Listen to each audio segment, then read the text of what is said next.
गंगापूर तालुक्यातील लासू station Devgaon road परिसरात patrolling करीत असताना पोलीस निरीक्षक प्रमोद पाटील यांना गोपनीय बातमीदारामार्फत माहिती मिळाली की माळीवाडगाव शिवारात गट क्रमांक 79 मधील शेतात ज्ञानेश्वर शंकर काळवणे यांनी बेकायदेशीरित्या गांजाची झाडे लावली आहे।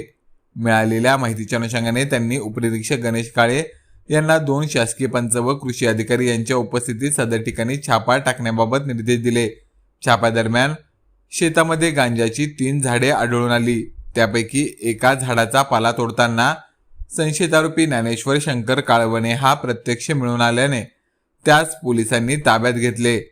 यानंतर शासकीय पंचांच्या उपस्थितीत गांजाची झाडे जप्त करून जप्ती पंचनामा करण्यात आला। जप्त केलेल्या गांजाचे एकूण वजन 5 किलो 801 ग्रॅम असून त्याची अंदाजे किंमत 87,015 रुपये इतकी आहे।